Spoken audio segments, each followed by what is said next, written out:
오늘의 말씀의 제목은요, 감사의 신앙을 회복하라입니다. 다시 한번 감사의 신앙을 회복하라입니다. 제가 자녀가 3명입니다. 아니 죄송합니다. 3분입니다. 이 3분을 모시고 살다 보니까 여러 이야기를 듣게 되는데 아이들이 어릴 때는 제가 어떤 말을 듣고 싶었냐? 아빠라는 말을 듣고 싶었어요. 그리고 좀 더 지났을 때는 사랑해요 라는 말을 듣고 싶었어요. 그런데 아이들이 이제 초등학교를 가고 중학교를 가고 이쯤만 자랐는데도 이제는 조금 달라져요. 어떤 이야기가 제일 듣고 싶으냐면 감사해요, 고마워요 이런 말을 좀 듣고 싶어요. 아버지로서 참 내가 노력을 많이 하거든요. 그런 말을 듣고 싶다라는 겁니다. 근데 제가 기사를 보니까 통계가 나와 있는데요. 2015년에 국립국어원 통계 자료에 나와 있어요. 부모가 자녀에게 가장 듣고 싶은 말이 무엇인가? 그 1위가 수고에 대한 감사예요. 아이고 우리 부모님이 이렇게 나를 낳아주시고 길러주셨구나 하면서 감사하는 거예요. 두 번째로 자녀가 부모에게 가장 듣고 싶은 말은 뭐겠습니까? 그것은 노력에 대한 칭찬입니다. 자녀는 칭찬을 듣고 싶어하고 부모는 감사하다는 말을 듣고 싶어 한대요. 저도 그렇고요. 근데 진정한 감사의 고백이 뭐냐면 인생의 깊은 경험과 공감에서 우러나오는 감사. 이게 진정한 감사예요. 뭐 하나 사줬다고 아빠 고마워요, 엄마 고마워요 하는 거 말고, 그런 감사 말고 정말 인생을 살아가면서 깊이 느껴서 아빠 엄마가 내 옆에 있다는 것만으로도, 그분들을 내가 만난 것만으로도, 나를 태어나게 해주신 것만으로도 감사할 수 있는 그 감사 말이죠. 이거는 어린 시절 그냥 멋모르고 부모 밑에 살할 때는 잘 모르는 감사예요. 뭐 사줄 때만 고맙잖아. 근데 부모는 그런 고마움 말고 진짜 내가 부모기 때문에 감사해야 하는 그런 고백을 받고 싶은 거예요. 그걸 지금 말하는 겁니다. 하나님도 우리에게 듣고 싶은 고백이 있으십니다. 할렐루야. 그 고백이 있는데 무엇이겠습니까? 저는 3가지로 말씀드리고 싶습니다. 첫 번째는 믿음의 고백, 두 번째로는 사랑의 고백, 세 번째가 바로 감사의 고백인데요. 제가 감사의 고백을 제일 마지막에 말씀드린 이유가 있습니다. 왜냐하면 하나님이 이 3가지 고백 중에서도 제일 마지막에 기뻐함으로 듣고 싶은 고백이 바로 감사의 고백이에요. 가장 성숙했을 때 터져 나오는 고백이거든요. 다 키워났을 때, 그 신앙이 다 자랐을 때 비로소 터져 나오는 것이 감사의 고백입니다. 믿음의 고백은 아이가 말문이 트일 때 나오잖아요.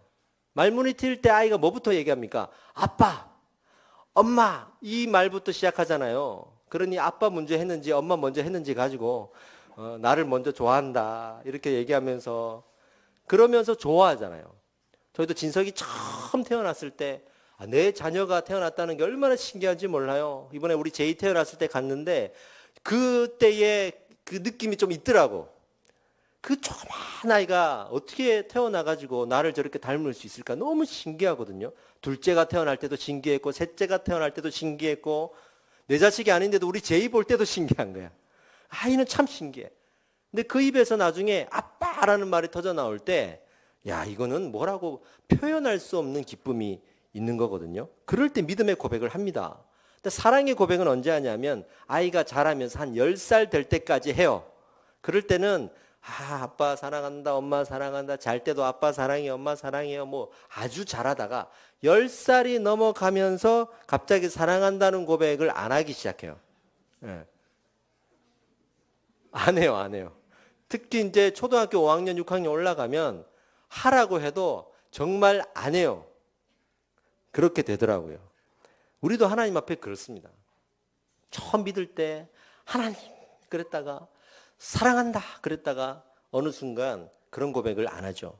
근데 감사의 고백을 언제 하냐면 아이가 다 자라서, 언제까지 자라서 결혼을 하고 똑 자기 같은 아이를 낳았을 때, 그리고 엄마, 특히 엄마들 그 첫째 아이를 놓을 때 대부분 고생을 많이 하잖아요. 둘째, 셋째도 고생하지만 특별히 첫째를 제일 고생하거든요. 저희 아내도 첫째 낳을 때 한 18시간 이렇게 통증을 병원에서 한 걸로 기억이 나요. 첫째 아이를 놓고 다시는 둘째를 안 놓는다고 그러더니 셋째를 낳았던 거죠. 그럴 때 그럴 때 드디어 엄마가 생각이 나는 거예요. 나를 이렇게 고통스럽게 엄마가 나를 낳아줬구나 그러면서 그때 엄마 생각이 나고 눈물이 나고 남편은 보이지도 않아요. 정말 머리카락 있으면 잡아가지고 너 때문에 내가 이렇게 고생한다 이렇게 말할 정도로 고생스러운데 엄마는 아닌 거예요. 그리고 나서 또 언제 그러냐면 이 아이가 속 썩일 때 나도 이렇게 엄마 속을 썩였구나 하면서 엄마 생각이 나고 그러면서 삶에서 우러나오는 감사의 고백이 부모님에게 드려지는 거예요. 우리 하나님도 마찬가지예요. 그렇게 우리 신앙이 다 자라서 또 우리 같은 사람들을 만나고 양육해보고 가르쳐보고 전도해보고 거절당해보고 거부당해보고 미운 사람 품다가 찔려도 보고 그러면서 하나님의 사랑이 무엇인지를 알게 될 때 그때 드디어 하나님 앞에 진정한 감사의 고백이 터져나오는 거예요. 할렐루야죠. 하나님은 그 고백을 받으시길 원하십니다. 그 고백을 너무 받으시길 원하십니다. 근데 말씀을 묵상할수록 내게는 그 감사의 고백이 참 부족하구나 이런 거를 많이 느낄 수가 있어요. 하나님이 살아계신다는 것만으로 내가 감사하고 있는가? 하나님이 날마다 은혜를 주시는데 나는 날마다 감사하고 있는가? 그런 걸 생각해 보면 저는 한없이 감사가 부족하구나 느낄 수가 있어요. 그것이 우리가 살면서 가장 귀하게 드려야 될 감사의 제사이거든요. 아멘. 다른 제사 많죠. 그러나 그 수많은 제사 중에 가장 귀한 제사는요, 감사해서 드리는 제사입니다. 어떤 사람들이 물어요. 목사님, 어떻게 하면 예배를 잘 드릴 수 있을까요? 옷을 잘 입고 오면 될까요? 태도가 좋으면 될까요? 졸지 않으면 될까요? 봉사를 하면 될까요? 헌금을 많이 하면 될까요? 내가 찬양을 잘하면 될까요? 뭘 하면 될까요? 그 모든 것 위에 한 가지 빠지지 말아야 될 마음이 있죠. 감사하는 마음을 가지고 오셔야 돼요. 그리고 이곳에서 감사의 마음이 회복되셔야 됩니다. 이것이 가장 중요한 고백인 줄 믿습니다. 이런 명언이 있어요. 스님은 죽어서 사리를 남기고 목사는 죽어서 감사를 남긴다. 이런 말이 있습니다. 우리 성도는 끝까지 감사하고 살다가 감사하며 죽고 나서도 하나님 앞에서 감사하다고 안겨야 되는 게 우리의 인생이죠. 그렇게 우리는 태어남을 감사하고 죄에서 구원받음을 감사하고 날마다 나를 인도해 주심을 감사하고 고난 중에도 나를 또 붙들어 주심을 감사하고 죽어서도 천국 가게 하심을 감사하는 그 감사의 신앙으로 살아야 되는 거예요. 근데 성경에서도요, 개인이나 민족이나 국가나 하나님이 하나씩 세워 가실 때마다 어떤 믿음의 정점에 오를 때가 있거든요. 그때 항상 감사의 고백을 하나님이 받아내셨습니다. 감사의 제사를 올려드리게 하셨습니다. 하나님이 그렇게 하셨습니다. 자, 한번 봅시다. 처음에 개인을 세워서 한 사람의 믿음을 세워갈 때 어땠습니까? 아브라함이죠. 아브라함의 믿음이 정점 위에 올랐을 때가 창세기 22장의 모리아산에서 자기 아들 이삭을 믿음으로 번제단에 올렸을 때예요. 그때를 위해서 지금까지 아브라함을 끌고 오시며 하나님은 긍휼히 여기시고 그의 죄악과 그들의 부족함도 품어주신 거예요. 그리고 아들을 올렸을 때 하나님 어떻게 하셨습니까? 그만하라 하시고 어린 양을 준비해 주셨죠. 그때 아브라함이 뭐라고 외쳤습니까? 여호와 이레, 미리 준비하신 하나님, 이미 준비하신 하나님, 그러면서 여호와 이레를 외쳤거든요. 그 여호와 이레가 감사의 고백입니다. 이스라엘에서는 지금도 여호와 이레가 감사의 고백입니다. 여러분 할렐루야죠. 그 고백을 그 정점에 이르렀을 때 받아내신 거예요. 그전에는 아무리 은혜를 주고 기적을 베풀고 언약을 일방적으로 맺게 하셨어도 아브라함에게 감사의 고백을 못 받으셨어요. 근데 하나님이 아무 말 안 하시다가 믿음의 정점에 올랐을 때 감사의 고백이 탁 터져 나올 때 이제 됐다 그러면서 이제는 아브라함을 데리고 하늘나라로 가시거든요. 민족 이스라엘을 세우실 때도 봅시다. 그 민족 이스라엘이 처음에 종살이 하면서 애굽에서 있다가 탈출해서 광야에서 머물 때 그 신앙의 정점이 어디에 있었습니까? 그들이 요단강을 건너 가나안 땅으로 입성할 때였습니다. 드디어 40년 동안의 광야 생활을 끝내고 가나안 땅으로 입성할 때 요단강을 건널 때였습니다. 그때 이스라엘이 어떻게 했습니까? 요단강을 건널 때도 요단강 건너는 중에 돌 12개를 가지고 기념비를 세웠고, 건너고 나서도 길갈에 이르러서 12돌비에 감사의 고백을 담아서 세운 거예요. 그것을 12기념비라 그럽니다. 그 정점에 이르렀을 때 하나님은 그 고백을 받으신 거예요. 그리고 나중에는 국가가 되었습니다. 이스라엘 국가가 되었을 때 그 신앙의 정점은 또 어디에 있었습니까? 다윗 왕 시대에 있었습니다. 그 다윗 왕 시대가 이스라엘의 가장 큰 신앙의 정점에 이르렀을 때입니다. 그때 다윗은 그러면 어떻게 감사했을까요? 역대상 16장 7절로 8절 말씀을 제가 읽어드릴게요. 그날에 다윗이 아삽과 그의 형제를 세워 먼저 여호와께 감사하게 하여 이르기를, 너희는 여호와께 감사하며 그의 이름을 불러 아뢰며 그가 행하신 일을 만민 중에 알릴지어다. 이렇게 다윗은 누군가를 세워서 감사하게 하셨는데, 그 누군가가 누구냐면 찬양팀이에요. 성가대예요. 그 찬양팀을 세워가지고 하나님 앞에 늘 감사의 찬양을 올려드리게 했습니다.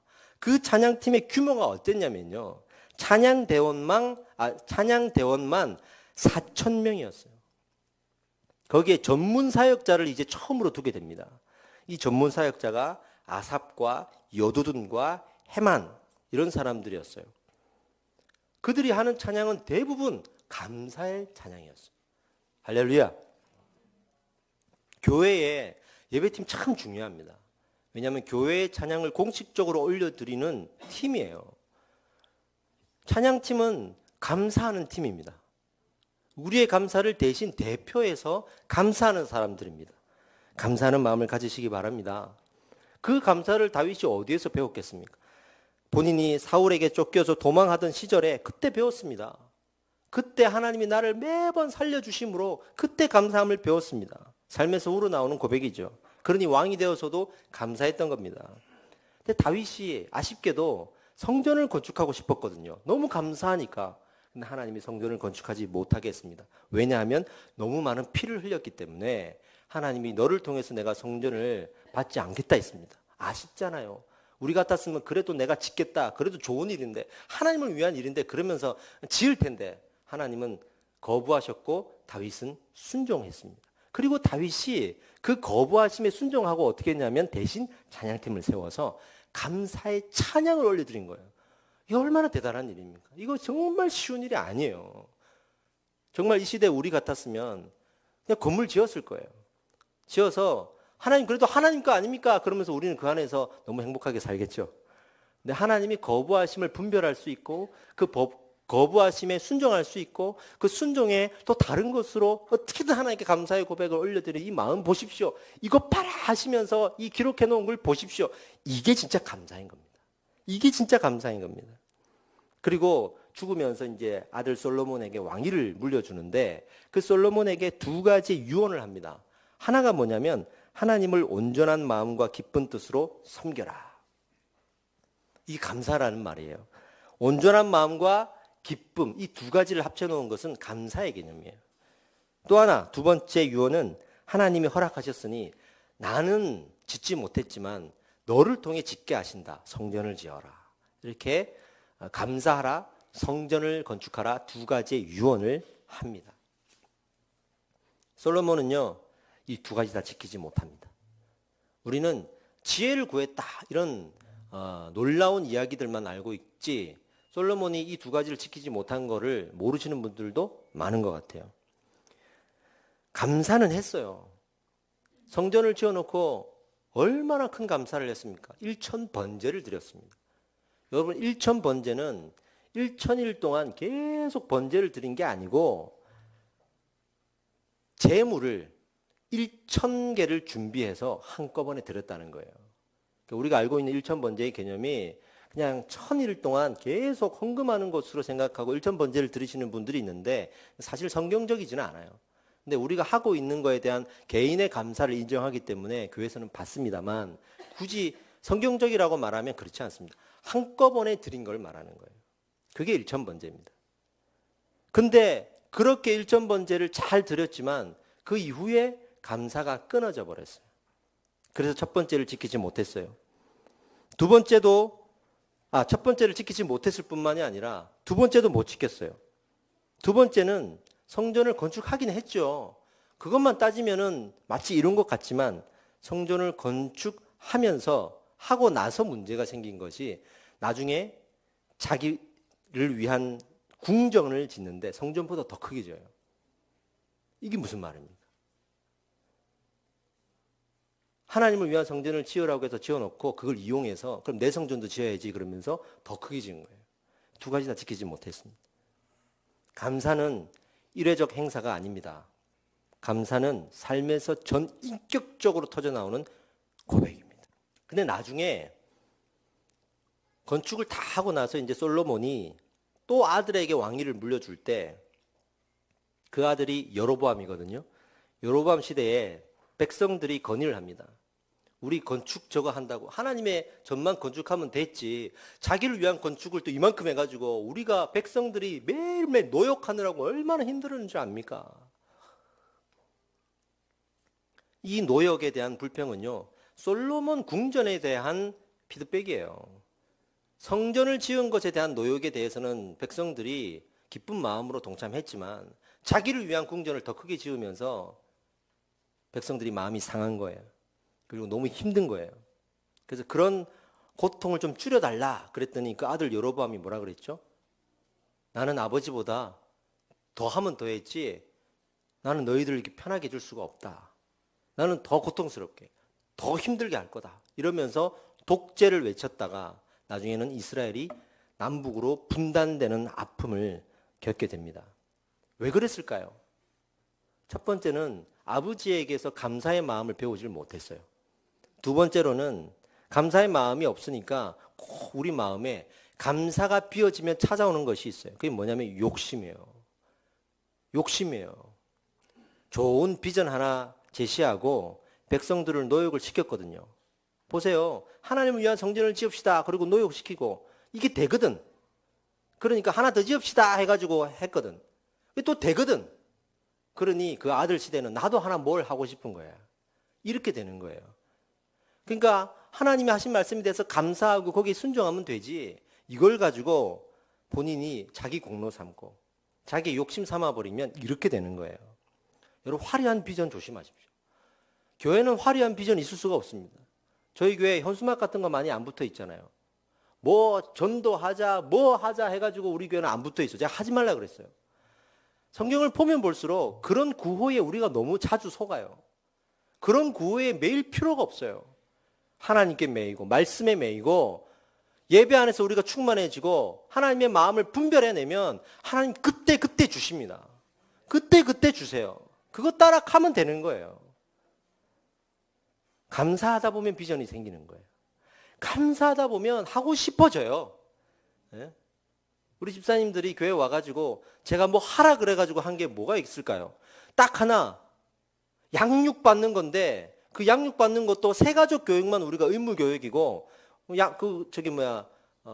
확신반부터는 자발적으로 제가 합니다. 그럼 신청해서 하는 건데 감사하게도 세가족과 확신반 안에 온 교인이 다 들어와 있어 지금.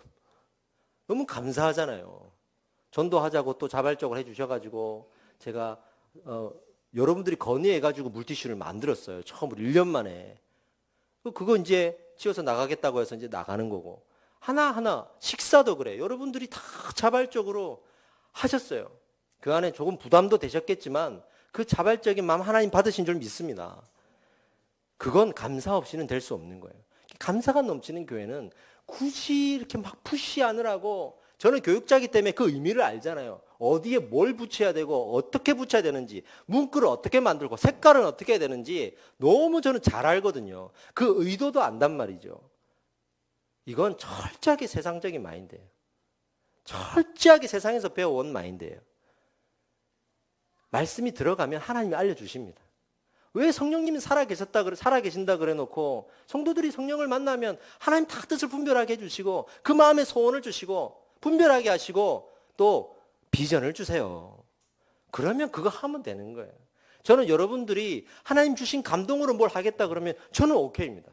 물론 그걸 가지고 또 기도하고 또 분별해야겠지만 그래도 그렇게 했으면 좋겠어요. 제가 뭐 하자 해가지고 그렇게 하기 싫은데 목사님이 하자고 하니까 끌려오듯이 모르겠어요. 그럴 때가 한두 번 있을지는 모르겠지만 저도 자신은 못합니다. 근데 그거 그렇게 하는 게 좋은 게 아니에요. 정말 좋은 게 아니에요. 여러분들이 감동을 받으셔야 돼요. 할렐루야죠. 네. 감사가 없는 비전은 반드시 욕심이 됩니다. 그러나 감사가 넘치는 교회는 반드시 비전이 생깁니다. 하나님의 나라에 내가 무엇을 할까? 반드시 뭔가가 마음에 감동이 오면 생겨요. 할렐루야입니다. 예. 근데 그 마음을 또 자제하지 마십시오. 절대로 그 마음 자제하시면 안 됩니다. 여러분 감사 넘칠 때 하나님 주시는 마음 꼭 붙드시고 순종하시기 바랍니다. 예. 훈련 받는다 이렇게 얘기하는데 여러분 받은 은혜에 감사하는 것만큼 좋은 훈련이 어디 있습니까? 받은 은혜 감사하십시오. 우리가 아무리 성경을 달달달달 외우고 공부하고 아무리 기능적인 것을 우리가 배운다 할지라도 감사하지 않으면 안 되잖아요. 그러니 받은 은혜가 무엇인지를 늘 묵상하시면서 문제는 내가 어떻게 감사할까? 이거를 고민해야 돼. 어떻게 감사할까? 오늘은 어떻게 감사할까? 내일은 어떻게 감사할까? 또 이번 주에는 어떻게 감사할까를 고민해야죠. 감사는 충만함을 보존시켜 주거든요. 받은 은혜를 마치 보호막을 하나 탁 깔아가지고 이것이 흐트러지지 않고 불이 꺼지지 않게 보호해주는 역할을 하는 것이 감사예요. 그래서 주일날 은혜 받으시면 감사하십시오. 그래야 한 주간 내 마음에 있는 은혜가 사라지지 않습니다. 할렐루야. 어떤 목사님이 그렇게 설교하시더라고요. 나이가 정말 많이 드신 은퇴 직전에 있는 목사님인데 이북분이세요. 내가 우리 성도들을 사랑하는 마음에 잔소리 하나 하겠는데 이러면서 하시는데 사람은 구멍이 딱 두 개가 있대요. 하나는 불평의 구멍, 하나는 감사의 구멍인데 사단이 어디로 들어오겠냐는 거예요. 불평의 구멍으로 들어올 거라고 생각하는데 그렇지 않대요. 감사의 구멍으로 들어온대요. 왜? 감사하지 않을 때 그때 빈 구멍으로 들어온대. 불평의 구멍으로 들어오는 거는 사단이 아니고 그건 스스로 불평하는 거예요. 사단은 아주 전략적이기 때문에 똑똑하기 때문에 감사가 끊어질 때 들어온다. 이런 말 듣는데 인생에서 우러나오는 말인 것 같아요. 예. 여러분 감사가 끊어지면 그 끊어진 것에 사단이 역사합니다. 얼마나 무서운지 몰라요. 감사는 우리 마음의 내복이다 이렇게 생각하십시오. 희탄은 잠깐이요 내복은 영원하다 이런 말이 있습니다. 제가 시골에 있는 내복 가게에서 제가 본 문구입니다. 감사는 내복입니다. 예. 우리 다가오는 추수감사절이 있고 성탄절이 있습니다. 근데 많이 변질됐어요. 하나님을 향한 감사가 아니라 우리를 향한 축제가 되고 있지 않나라는 생각이 들어요. 아이들이 나와서 공연도 하고 또 어른들이 나와서 뭔가 연극도 하고 하는데 그 현장에 저도 많이 있어 봤잖아요.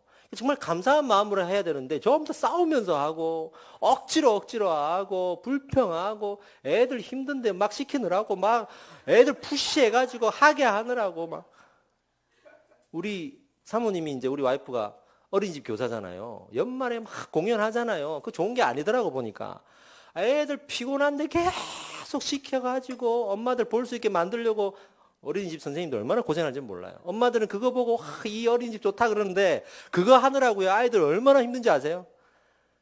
그러니까 그렇게 우리의 축제가 되게 하는 게 목적이 아니라 진짜 그날을 주신 의미를 우리가 묵상하는 것 그리고 감사하는 것 이런 의미거든요. 그래서 제가 이번 추수감사절과 성탄절을 어떻게 보낼까 고민이 참 많습니다. 제가 예배팀한테는 좀 부탁을 하고 싶어요.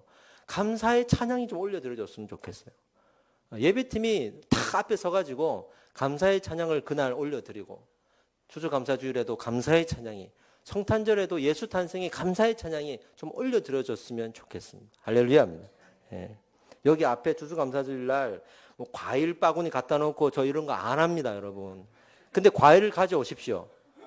왜냐하면 가지고 와서 우리가 먹고 남은 거를 우리 주변에 나누어 주면 됩니다. 강단을 꾸미려고 하지 마시고 주변에 나누고 구제하고 그러려고 가지고 와야 되는 거 아니겠습니까? 이거 아무것도 아니에요. 강단은 성물이 아닙니다. 성스러운 곳이 아닙니다. 여기나 거기나 똑같은 자리고 여기 하나님 임하시면 거기 하나님 임하십니다. 그러니 우리의 시선이 어디로 가 있어야겠습니까? 우리 눈에 보기 좋은 대로, 우리가 눈에 만족하는 대로 가지 말고 하나님께 우리가 어떻게 하면 감사를 표현할 수 있을까로 가야죠. 이 건물에 경비를 하시는 분들도 있고 가게를 운영하시는 분들도 있고 이런 분들 찾아다니면서 그 감사를 표현하고 과일 바구니라도 하나 얹혀드리면 그거 감사하지 않겠습니까? 지난 설에도 저희가 선물 하나 이렇게 해서 드렸는데 그때는 제가 그냥 교회에서 마련했다 그러고 이제 드렸죠. 여러분 우리가 주변을 그렇게 보살피고 좀 살펴보고 살아야죠. 지금도 저기 동사무소 가면 저소득층, 소외된 계층 이렇게 명단이 있습니다. 죄송하지만 저도 아직은 소외된 계층입니다. 가끔 전화가 와요. 저기 쌀을 좀 누가 주셨는데 저도 그렇습니다. 근데 이런 마음이 들어요. 야, 다른 교회들 믿지 않는 사람들 이렇게 열심히 사람들을 돕고 있구나. 우리 뭐 하고 있나라는 생각이 들 때가 있어요. 여러분, 그렇게 우리 감사해야 되지 않겠습니까? 추수감사절 때 어떻게 감사해야 될지 잘 고민해 보시고 또 건의도 해 주시고 이렇게 감사합시다. 저렇게 감사합시다. 했으면 좋겠습니다. 네. 하나님이 솔로몬에게 명령한 3가지 명령이 있는데 이걸 마지막으로 살펴보겠습니다. 알고 보면 이 3가지가 가장 감사의 마음을 잘 지켜줄 수 있는 3가지. 반면에 지키지 않으면 감사의 마음을 다 깎아버리는 이 3가지 방해 요소들 하나님이 아시고 명령으로 주셨어요. 3가지가 뭐냐면 첫 번째, 나라에 말을 많이 두지 말라. 타고 다니는 말을 많이 두지 말라. 왜냐하면 군사력을 모으지 말라는 거예요. 하나님께 의지하라는 것이고 또 하나는 말을 사기 위해서는 당시에는 애굽으로 가야 됐습니다. 그러면 애굽과 친하게 지내야 되고 타협을 해야 돼요. 그런데 하나님은 이 나라의 주권, 국력이 어디에 있는가 이걸 보셨습니다. 하나님께 있습니다. 할렐루야. 그들이 이 여리고 땅을 어떻게 정복했습니까? 무기로 정복했습니까? 찬양으로 정복했습니다. 선포와 외침으로 정복했습니다. 그러니 그때의 신앙을 지키라는 거예요. 그런데 사울은 그러지 못했습니다. 많은 군사력을 두려고 노력했습니다. 2번째 명령, 아내를 많이 두지 말라. 그 당시에 왕들은 뭐 후궁을 두고 첩을 두고 이거 아무 문제 아니었던 시대였잖아요. 그런데 하나님이 아내를 많이 두지 말라. 왜냐하면 그 후궁과 첩을 두면서 이방 여인들이 들어오게 되고 우상이 들어와요. 하나님 원치 않으십니다. 그리고 이것을 지키지 못합니다. 그는 후궁 700명, 천만 300명을 두고 그 사이에 들어온 수많은 우상들을 같이 섬기면서 타락하고 변질되는 삶을 살아갑니다. 3번째 명령, 은금을 많이 쌓아두지 말라. 여러분 절대 교회는 돈을 쌓아두어서는 안 됩니다. 교회는 돈을 1년 동안에 헌금이 들어오면 1년 동안에 그걸 써야 되는 게 가장 이상적인 교회의 재정이에요. 그런데 단 얼마나도 모아두는 것은 급한 일이 생겼을 때를 위해서 우리가 상식적인 선에서 돈을 모아둘 수 있지만 어디 큰 돈이 들어왔다고 해서 이만큼 쌓아두고 그러면 안 됩니다. 그날 들어온 거는 그날 쓰고 일용할 양식을 구하는 게 사실은 교회의 재정이에요.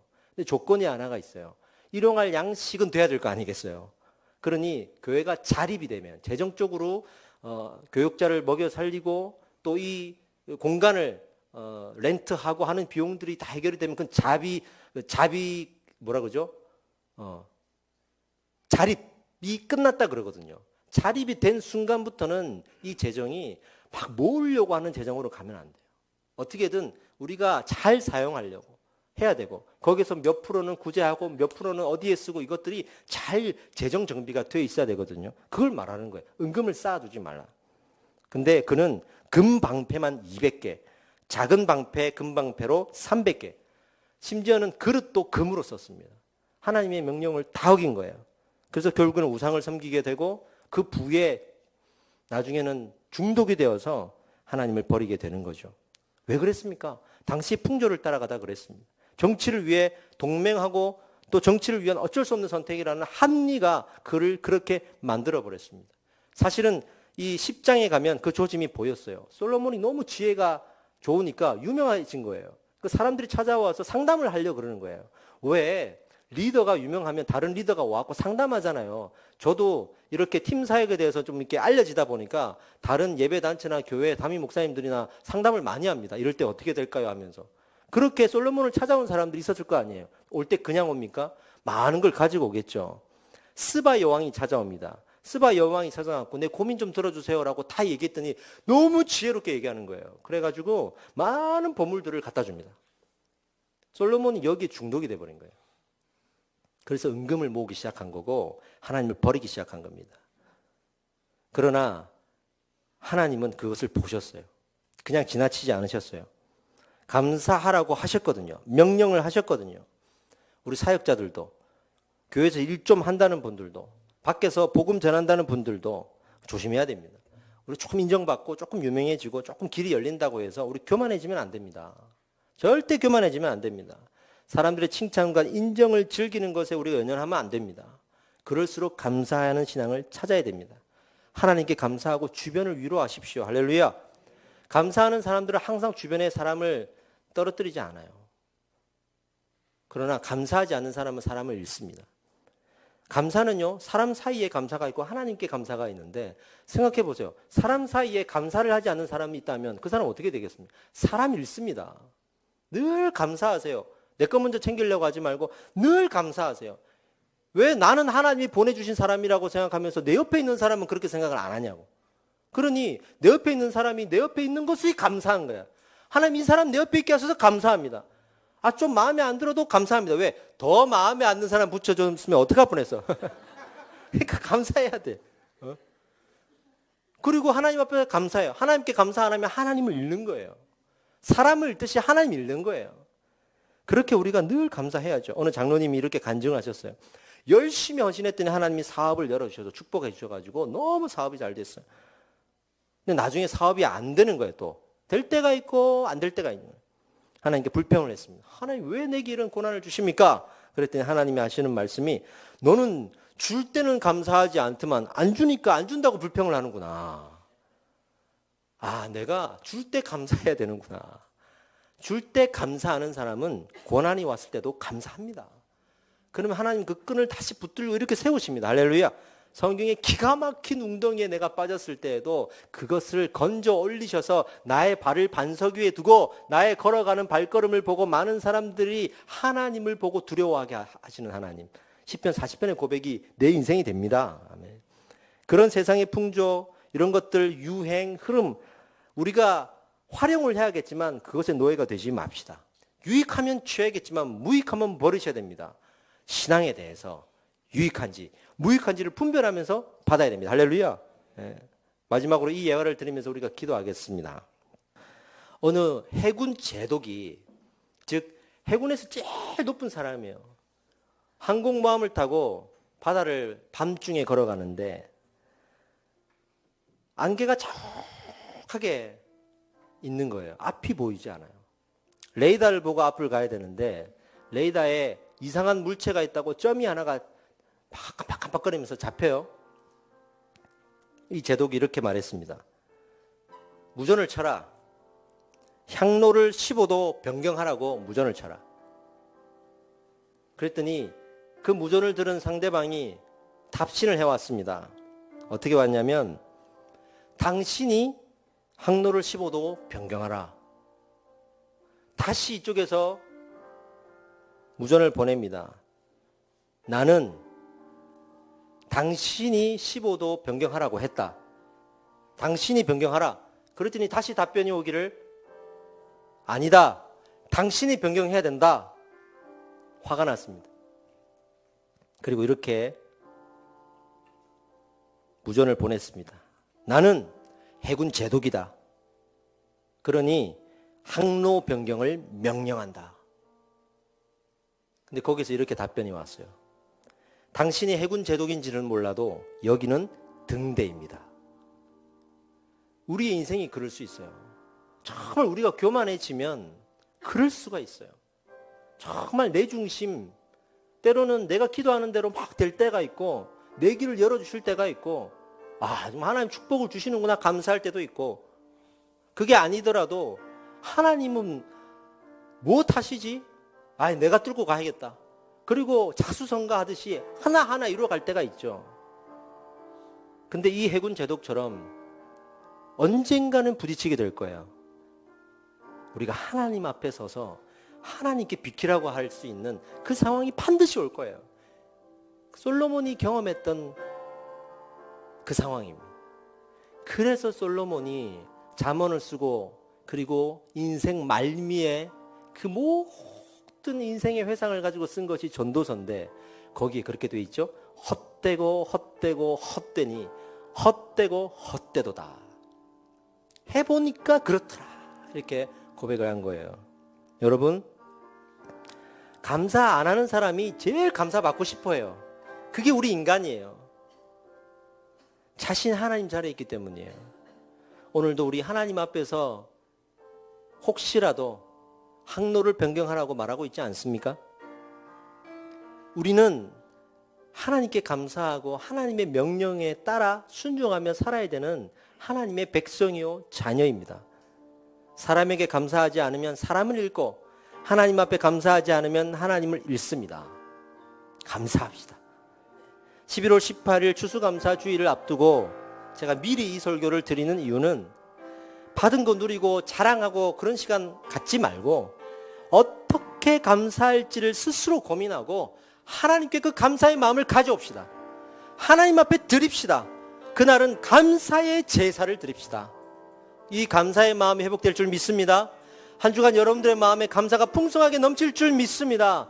그래서 하나님께서 드디어 받고자 했던, 그래서 아브라함에게 받고 말았던, 그래서 이스라엘 민족에게 요단강을 건너면서도 받으셨던, 그래서 다윗 왕이 세워져서 천하를 통일했지만 그 왕을 통해서 받으시고야 말았던 그 감사의 고백을 한 주간 여러분들의 인생을 통해 받으실 줄 믿습니다.